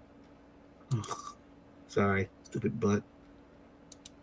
The butt is the Sean Barber says, "All right, guys, got to peace out. The day job beckons. Take care, Sean. Thanks. Have a good day, Sean. 62 290. So I'll take those numbers. 62,290. Yep. Thank you guys. Want to thank Australia again, Ireland. India. I keep wanting to say Indiana. Like the country of Indiana. Thank you guys. The far distant country of Indiana. Yeah. I want to thank you guys. And Japan is up there now. Japan is listening. Yeah, Japan in the house. Thank you, Japan. And we've been invaded. We apparently someone didn't pay the protection. Put out the mouse straps. His wife probably poked him long enough to get him up. So. Yeah. We didn't pay up. Apparently, they said I'm talking to those buffoons. Get up. You can talk to them too. Get up. When the New Yorkers start invading the stream, it's time to end the show. JD Calderon. Hey, what's up, guys? JD. Introduce yourself to our radio listeners. How you doing, guys? JD Calderon, this writer and creative of the Oswald Chronicles and Tall Tales. So, and the Oswald Chronicles is still available on In-Demand and Indiegogo. As you can tell, I'm still in bed. He just woke up. I have a night person. I go to bed 3-4 in the morning. So I know that because JD is like one of the people I can talk to at night. Like, yeah. I know what's up. Yeah. I know what's up. Eric will normally message me. But I message Eric and he'll be like, "What? Are you drunk?" That's Eric's number one question. Have you been drinking? That's his whole return. Are you drunk? Yeah. Look at what I found online, man. Where he's like, "Are you up?" Yeah. It can't be good.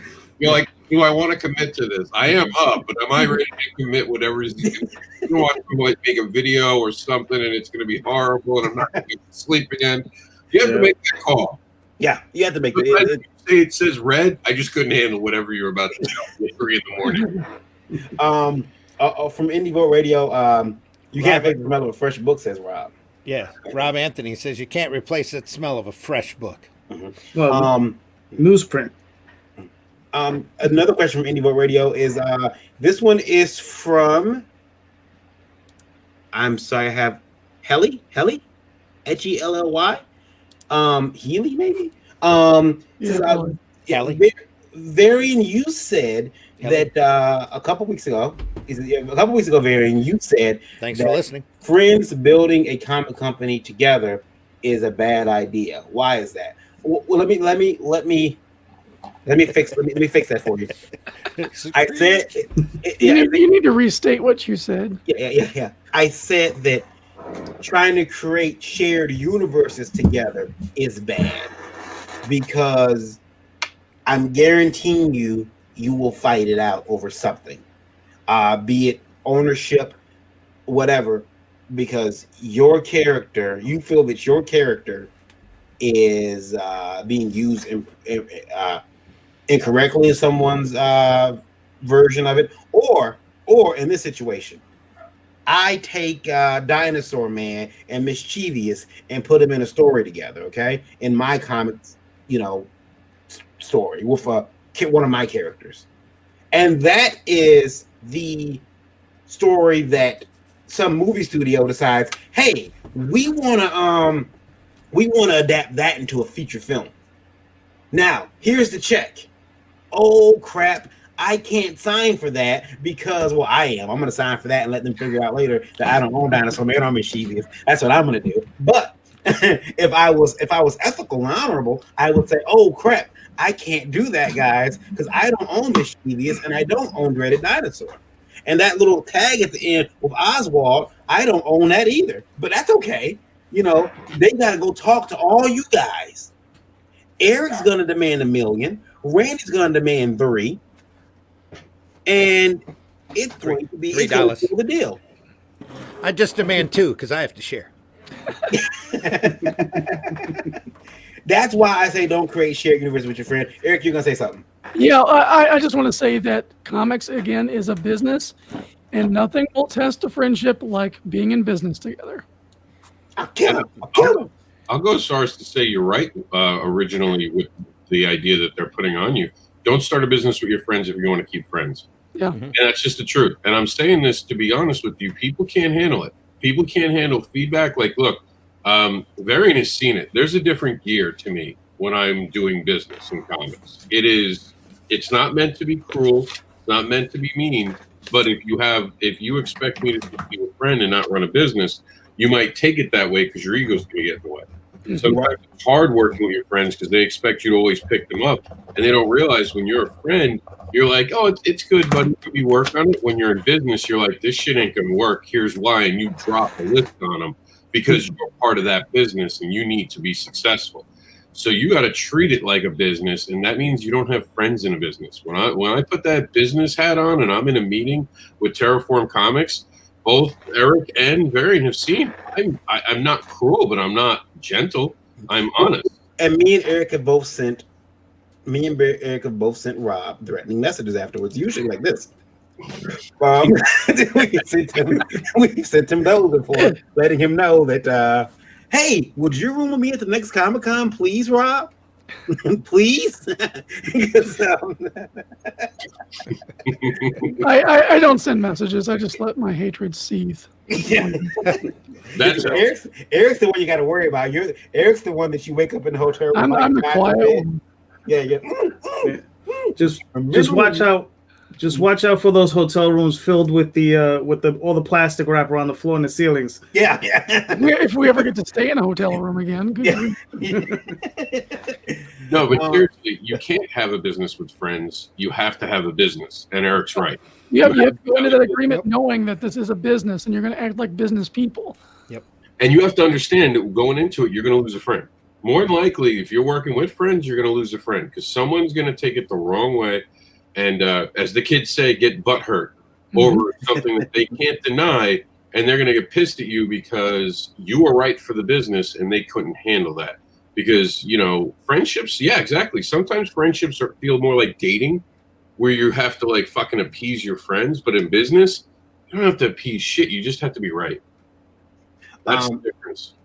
One question from Indie Vote Radio, and I'll let you guys move into whatever topics you want. But this is from Bruce, and Bruce asks, we always say that America is the home of comics, but exactly where in America? What city? I know. Be quiet, JD. Be quiet. But you know it's true. Start in America. If we're being honest, Randy can talk about this. We can't claim comics. We can't claim life. Yeah, We're we America, can. damn it. Yeah, we We're can. going to claim it. But what city? Yeah, we can, Rob. We can claim it. That doesn't mean we'll own it for very long, but we can claim it.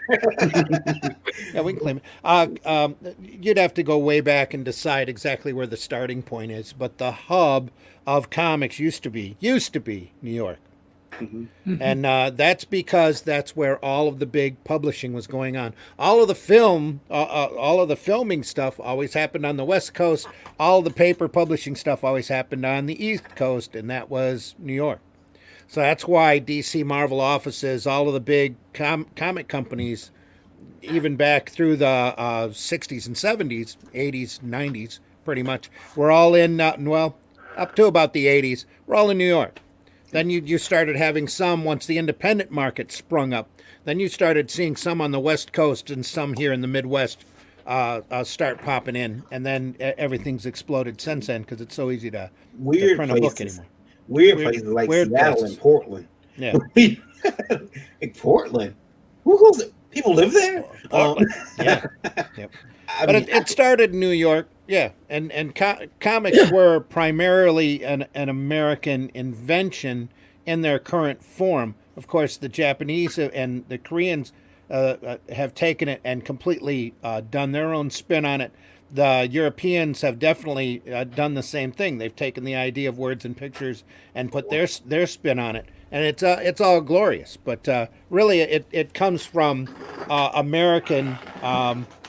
Actually, it comes from American tenacity and us being shitbags and wanting to pick on our politicians and draw them as pigs and mules and elephants in Punch magazine. That's really, if you go way back far enough, that's really where the sequential art form really starts evolving, is in the midst of editorial cartoons, where they thought they actually figured out they sold more papers when they drew their politician as a pig.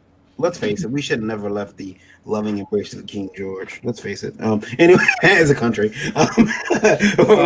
that's way up for debate. Red coat. We definitely would have had more fun. Have you checked in with England lately? I think you might want to see what's going on over in England before you're so happy to join their ranks. We'd have been a lot more oppressed, but yeah, you wouldn't be able to say half the things you can. You'd be like Larry running around. Oh my God, there are rules. I can't say anything. Don't worry. We'll get it's to getting that. there. We'll get to it's that. rolling there in a quick hurry. Yeah. We'll have marks of them. You know, that's gonna happen eventually. It's like, good sir, I live in Michigan. I'm already primed for that. I live in Florida, so I don't know what you're talking about. We do. JD, Isn't there already a bunch of stuff we can't say? I hope you guys in Florida secede. You know. Do what? We already have. You guys just don't know it yet. Yeah. JD, your Tales from Oswald, like Chronicles Wall, not Tales from Oswald. Tales from Oswald would sound a lot worse. They're tall tales, tall tales, and Tales from Oswald. You're in demand right now with that book. Now, have you started working on the next issue? Always. I'm 1,000 pages into that project, bro. See, so the idea here is that there's no end in sight. I'm gonna have to buy the book for the rest of my life. Yes, that's exactly what it is. That's the hook. No, I mean, I'm working towards an ending. That's actually what I'm working on now. I'm working on the end. Mm-hmm. But it'll be a little while before I get there. We had a question from last week I didn't put up, but it was about writers or creators giving their readers exit points Instead of they said everyone wants to create a jumping on point, why not create an exit point? And I said, and I didn't put the question up, and I should have. Maybe next week we'll cover it, but we'll talk about it today. I think there is an exit point. It's when you bring a new editorial team on, and that's an exit point. I was going to say Marvel does it all the time. Yeah, exactly. I can't read this anymore. Eric, are you willing to adopt that policy of having an exit point? Like, hey, if you're tired of my shit, this is where you can get off. I think so. And I think one of the things that I really love about Japanese anime is they know how to end a series, and they pay tribute to it. This is one of the things that we get wrong in American comics, especially in the superhero genre. You just keep rebooting and rebooting and rebooting because you just want to sell merchandise or get the Hollywood movie deal. In Japanese anime, stories have a beginning and an end, and it's done quite well, and it becomes something that is cherished by the fan base. And they feel like they have a personal ownership stake in it. One of the things that I found in the webtoon community is there's lots of readers who are looking to binge read projects that have an ending. They want to get the whole story, the bookend story. So obviously have a plan to implement that and do it in such a way that honors your story craft. Yeah. I think one of the some of the better writers over at Marvel and DC, they usually have an idea of where they're going to end their run. So they usually have a good ending run. It depends on who you. Hey, I see you, Varian. But there are better some writers at Marvel and DC. Some of the better. There's only a few of them. There's not many. He's talking past tense. Exactly. Clint Claremont knew what he was doing. Okay. You're talking about that. Wow, that's a while ago, but yeah. But even with the Oswald Chronicles, the first 8 issues is basically just one big graphic novel. So at the end, there is an ending. And you could just as easily just read those first 8 issues and be like, okay, I'm good. And throughout the entire series, I have a lot of just standalone stories. Actually, most of them are all standalones. It just runs in one. There's just an overarching arc over the whole thing. But there's a bunch of short stories. That's why you'll see stuff like Fallen Gods is one series, and then you'll see the Clive Cycle is another series. On the Wings of Deidre, that's another story, and some of it'll be 4 issues, some will be 3 issues. So it just depends. I've jumped off of entertainment before. I'm like, okay, I'm done. I can't be a part of this anymore. I'm done. And then what usually happens is I hear about the new stuff. And I'm like, they did what? To whom? To my favorite character? No, this is impossible. And I have to go back and I have to find out why this happened. And that's how I end up getting sucked back in. Happened with wrestling a few times. I was going to say, it's just because you can't stop wrestling cold turkey. Yeah, I mean, Eric, have you ever tried to stop wrestling? Have you ever stopped watching wrestling? Like, I can't watch WWE for I can't watch. Yeah, it's one of those things that comes and go. You come and go with it. I've found it very hard to watch now with no audience. It's just awkward as all get out. Yeah. But I still keep up on who's doing what and what the storylines are. Yeah, I keep up with that. But there was a time where I would not miss an episode, and then I go cold turkey for 3 months, and then I come back because I heard that this person is now a main eventer. Again, and I know I might get some dislikes for this, but me and a friend, I remember reading an article on WrestleZone.com years and years ago. I was in high school, but they posted. They said the idea is a turn. There's a general feeling that the Hardy Boys will be main eventers within the next 2 years. And me and my buddy Mike, we laughed at that. Could you imagine a main event with Jeff Hardy? Who's he going to face? Edge? And we laugh these guys are mid-carders. They're curtain jerkers. They'll never main event. Can you imagine that? And we laughed at how just weird the idea sound. Well, trust me, it was not lost on me when I'm sitting watching television and tonight's main event is Edge versus Christian, and it's on a pay-per-view, and you're like, wait a minute. I laughed at I thought of this years ago, but now I'm actually excited for this match because these guys actually have shown me that they're workers and they know what they're doing in that ring. They tell a story. So it's also but again, and that pulls you right back in. You were done, now you're back in. why I haven't run, why the biggest concern should not be jumping from the story or knowing when to exit the story. Is wondering when your favorite creators are going to try to exit this industry. That's what you should be trying to worry about. I don't know how we put up with it. Yeah, I mean, and for me, I'm in a different headspace altogether. I don't watch hardly anything for entertainment purposes anymore. Mhm. It's all R&D, Mhm. or something like that for me. I can't shut it off. I feel like I've wasted time if I'm just doing something for entertainment purposes. Yeah, I understand. I understand that. I go to the movies, and my wife used to think it was BS, but then she learned.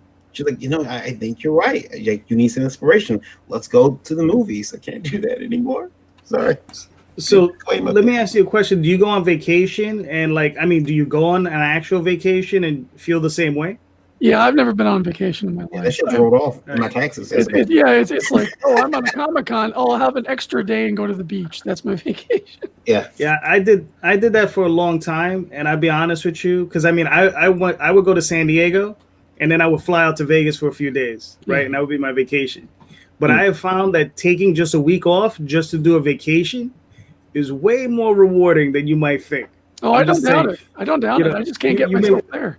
Yeah, you just got to try to get yourself there. Trust me, you'll appreciate it.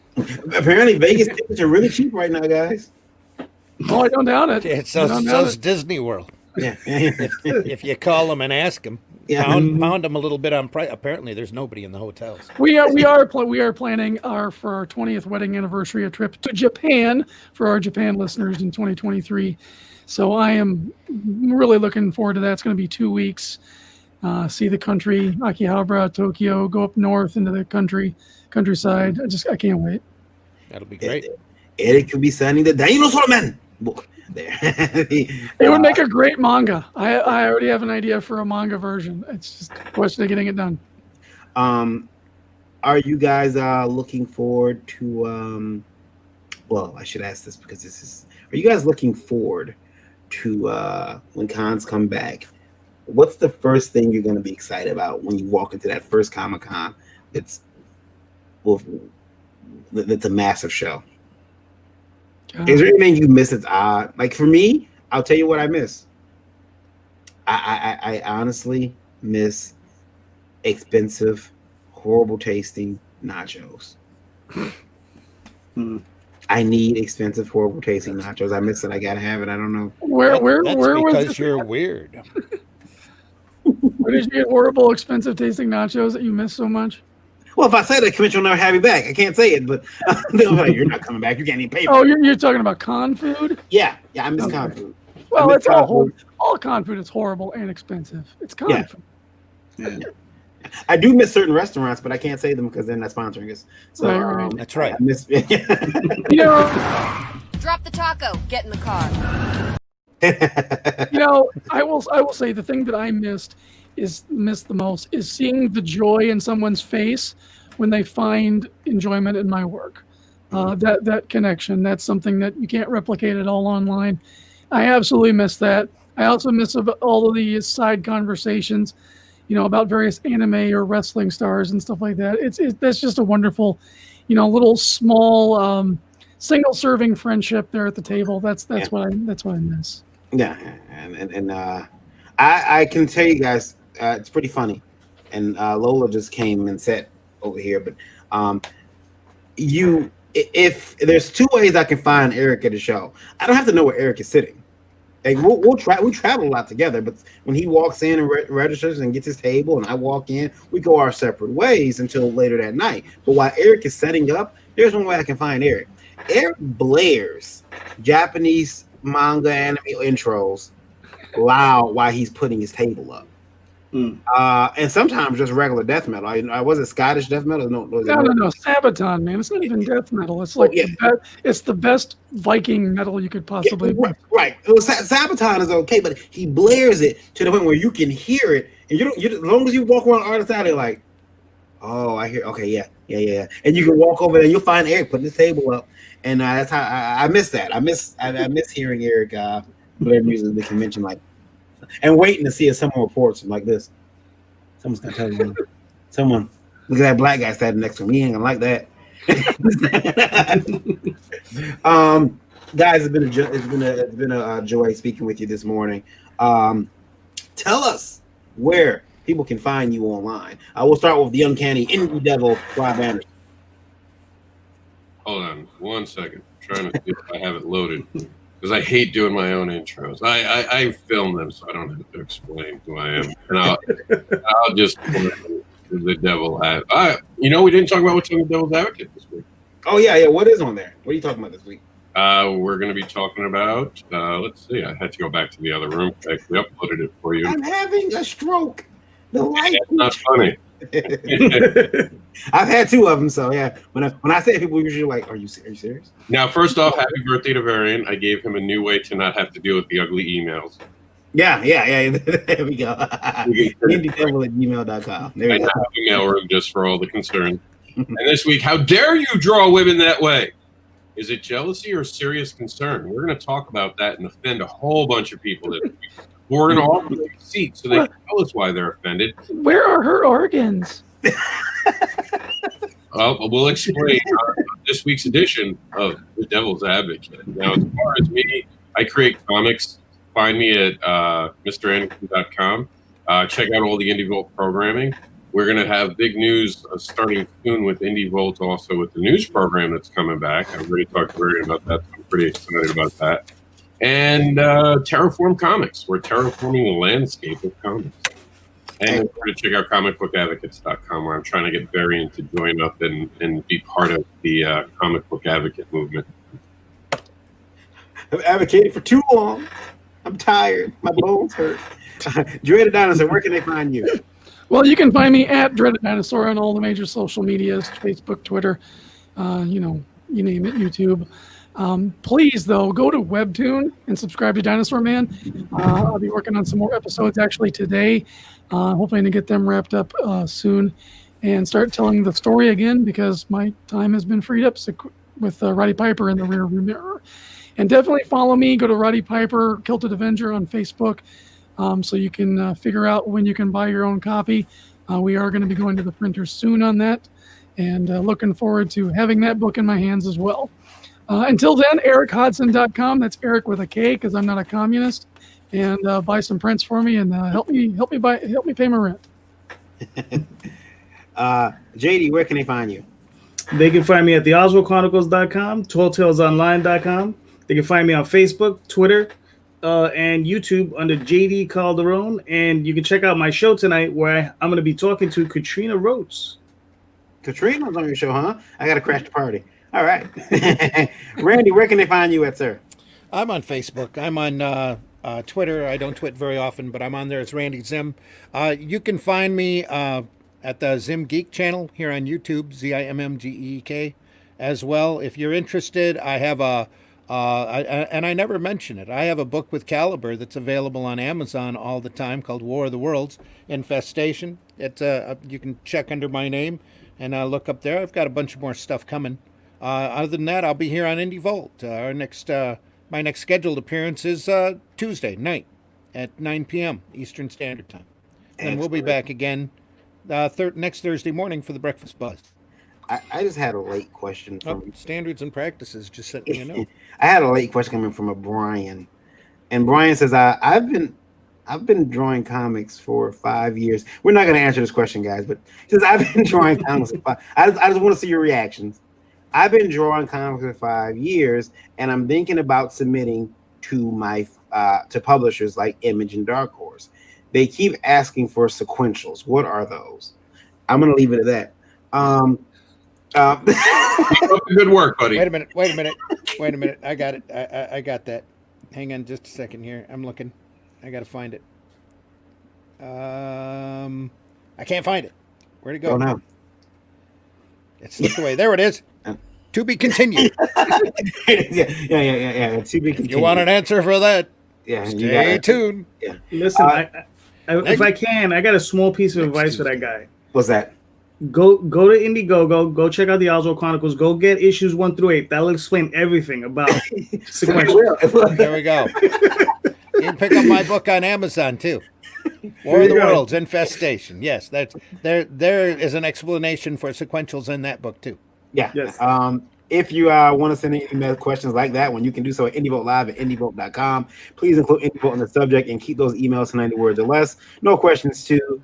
I was going to say no questions too stupid, but No questions too stupid, no problem too large or too small for us to handle here on the program. We love listening to your problems, because remember, our feedback will be better because of your setback. Hashtag get an education. Hashtag IndieVolt.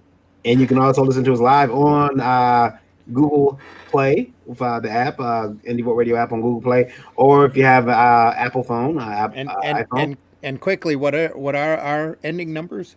We actually ended at 65-2. So yeah, Nice. 65-2. Is that a new record? That's a new record. For the morning, it very well maybe. Yeah, 65-2. Overall, what's the high point then? The high point was Tuesday show. We got up to 67. Did we? Yeah, 67. Yeah, I believe 67. I'll go back and look to confirm. But Sweet. if you have an iPhone, Streamer, download that Streamer app, and you can type in IndieVote Radio and find us there. Also available on Alexa and on the IndieVote.com website. There's a IndieVote Radio player at the bottom of the screen. We love all of you. And then also on Roku TV. Roku TV and our enabled devices. You can check out IndieVote TV. It's an over-the-top streaming network. Lots of independent movies on there. Some exclusive content that we don't have on our YouTube channel. And some original documentaries and series coming very, very soon. They'd be up there already, but the Beer Boat took that out. So, and all of the IndieVolt podcasts are up there available for streaming? A few of them are. Not all of them, but a lot of them are coming out. Plus, we have a YouTube channel, IndieVolt, on the YouTube. Feel free to jump over there. In fact, please jump over there and hit that subscribe button and ring that bell for notifications. We're still under our subscriber numbers there on the indie or on the YouTube channel on the on the IndieVolt channel over on YouTube. We need a lot more subscribers over there because we want to be monetized by YouTube so that they can tell us what we can and cannot talk about. Phil Leon, Phil Man X, what's up, everybody? Hello. We're getting out of here, but we will see everybody back here Saturday for Friday Rob show. Devil's Advocate. Not Friday. Well, no, we're gonna move. Art of We're War. gonna move. We're still moving Art of War. Yeah, we're still moving Art of War. Difficult furniture to move. Yeah, difficult, very difficult. Lots of moving parts. And so Rob's show is next, and then you never know. Me and Randy may break in and something stupid happens, and we have to talk about it. Whatever. If we come up with some excuse to do some buffoonery, we'll be back. Yeah, we'll definitely. Thank you guys for coming on. We really appreciate it. Go check out all of our guests. They are very talented individuals, and that's not. I mean, they can't dress themselves, but they're talented. So we'll see you guys soon. That's why Rob hasn't turned his camera on. Rob probably doesn't even have a shirt. Good night, everybody. Not allowed. Good morning. Good morning. He's Like, probably Good naked. morning. I'll take us out. Go ahead. All right. Take care, everybody. Stay safe. Stay healthy. We'll see you soon. Take care.